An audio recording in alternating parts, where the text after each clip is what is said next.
I'm 73 years old, and today I need to tell you something that might make you uncomfortable. Most of what you think you know about aging, life, and what matters as you grow older is wrong. Seriously wrong. And here's the worst part. The people who are supposed to guide you, your parents, your teachers, even society itself, they either don't know the truth or they're unintentionally feeding you lies. I spent the first 50 years of my life believing those same lies. I thought I had it all figured out. I had a steady career, a nice house, respect from my peers, and what society calls success. By all external measures, I had life under control. But at 52, something happened that shook everything I thought I knew. What I've learned in the 21 years since has completely changed how I see life, death, happiness, and the fleeting nature of time. At 52, I experienced what doctors call a cardiac event. Put simply, my heart almost stopped. I was in a meeting discussing numbers and projections when suddenly everything blurred. The room spun, and the next thing I remember was waking up in a hospital bed. Tubes were coming out of my arms, and my wife was crying silently in the corner. The doctors said I was lucky. Lucky.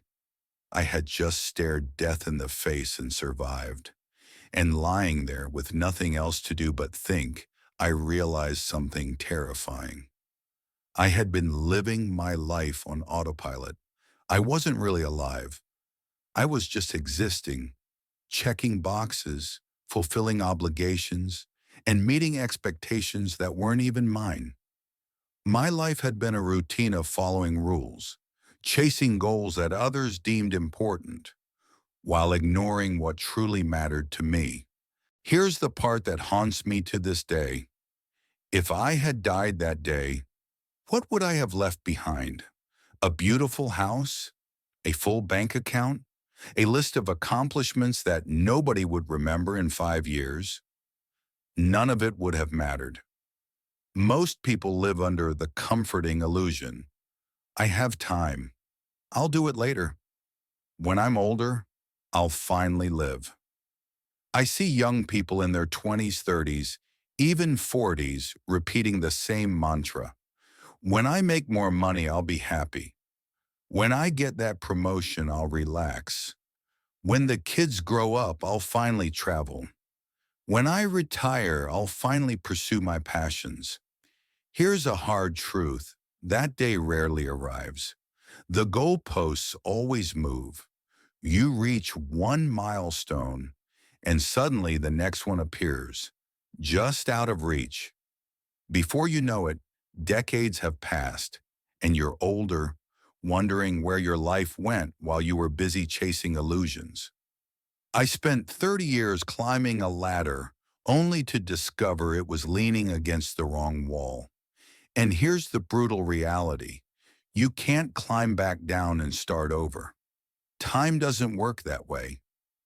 I'm going to show you why chasing conventional success can leave you empty and how most people never realize it until it's too late. Here's something nobody tells you when you're young.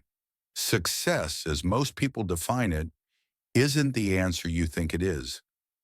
I achieved what many dream of: partner at my firm, a beautiful house, financial stability, respect from my peers. By all measures, I had it all. And yet, when I reflect on it now, none of it mattered in the way I expected. Success gives you a rush, yes, a short-term thrill that makes you feel on top of the world. But it fades fast. You achieve one goal, feel amazing for a day or two, and then the emptiness returns. That's when the next goal appears, just out of reach. The next promotion, the next raise, the next milestone. And suddenly you realize you've been running on a treadmill for decades, going nowhere meaningful. I had a friend who died 3 years ago at 68. He worked 70-hour weeks for most of his life, built a multi-million-dollar company, and never took a real vacation. He kept saying, "I'll slow down next year." But next year came, and a stroke took him. At his funeral, his son said something that still haunts me. "My father was successful, but I barely knew him." Think about that. Is this what you want your legacy to be? A life full of achievements that nobody truly remembers? Regret rarely comes from mistakes you make. It comes from opportunities you never took. I don't lie awake at night thinking about deals I lost or business decisions I botched. What haunts me are the trips I postponed, the books I never wrote, the relationships I allowed to fade, and the time I didn't spend with my kids because I was too busy.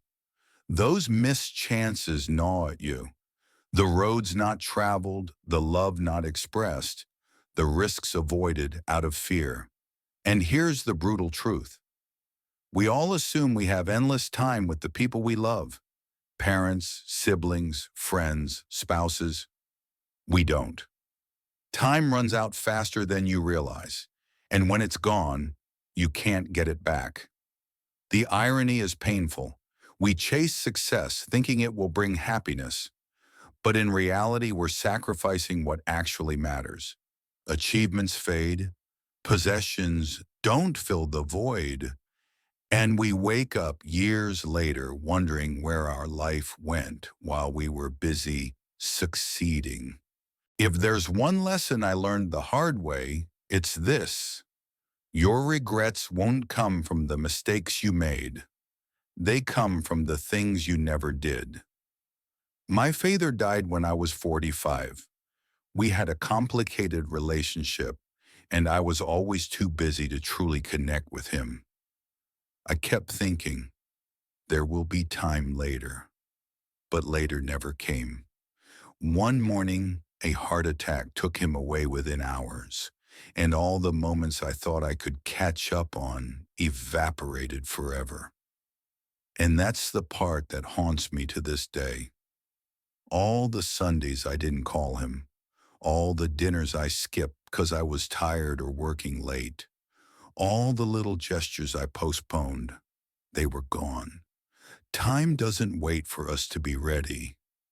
After my own heart attack at 52, I realized I couldn't keep living that way.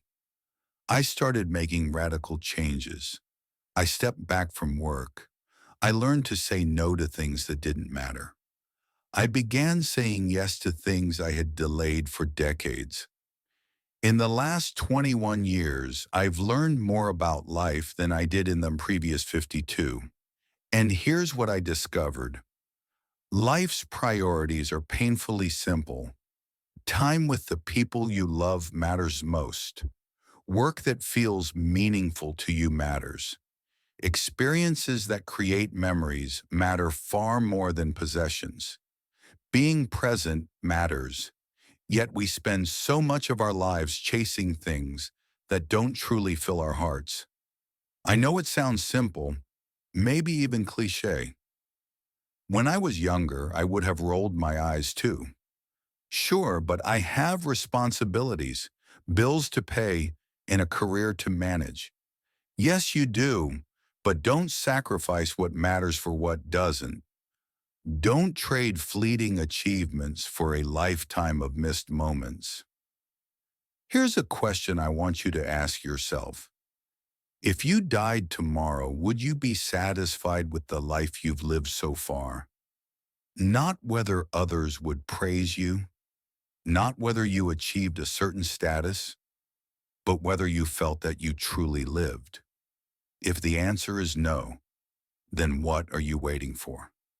What's so urgent right now that you're willing to gamble your one precious life on it? This realization changes everything. Once you understand that time is finite, priorities shift. Every decision, every moment takes on new weight. You stop postponing joy. You stop chasing empty accomplishments. You start living intentionally, or at least trying to. In the next part, I'll explain how the awareness of limited time transformed not just my relationships, but my entire approach to life, and why ignoring it can leave you with a lifetime of regrets. After my heart attack, one truth became painfully clear. Time is not infinite. Every day we wake up, we are borrowing hours, minutes, and seconds that will never return. Most young people don't realize this. They move through life thinking they are invincible, imagining there will always be more time to fix mistakes, chase dreams, or repair relationships. But time waits for no one, and it slips away faster than you notice. I have 3 grandchildren, and when I watch them, I see the same patterns I once followed. Stress, anxiety, chasing things that won't bring real happiness, believing that someday they will have the life they want. And it's heartbreaking because I know they are repeating mistakes I made decades ago. I try to share what I've learned, but often they don't truly hear me, not because they are ignoring me, but because they're in the storm themselves. They can't see the bigger picture yet. This is why I made this video, because maybe, just maybe, if enough people hear this, someone will listen. Someone will realize that every day wasted on things that don't matter is a day that will never return. Someone will make different choices. Someone will prevent the kind of regrets that haunt people like me. Here's the brutal truth. Every single day, we move closer to the end of our lives. No one likes to think about it, but it's reality. And not only is your time limited, so is the time of everyone you care about. Parents age, friends leave, partners grow older, and children grow up. None of these relationships last forever. You cannot assume there will always be tomorrow to mend what is broken, to say what needs to be said, to spend time with people who matter. The irony is that when most people finally recognize this, it's often too late. They look back and realize decades were spent chasing things that ultimately meant little, while moments that truly mattered passed by unnoticed. Time is the ultimate equalizer. It doesn't care about status, wealth, or accomplishments. And this isn't meant to scare you. It's meant to wake you up. Because once you truly understand the limited nature of time, you start making different choices. You prioritize relationships over work, experiences over possessions, and presence over distraction. You begin to live intentionally instead of simply existing.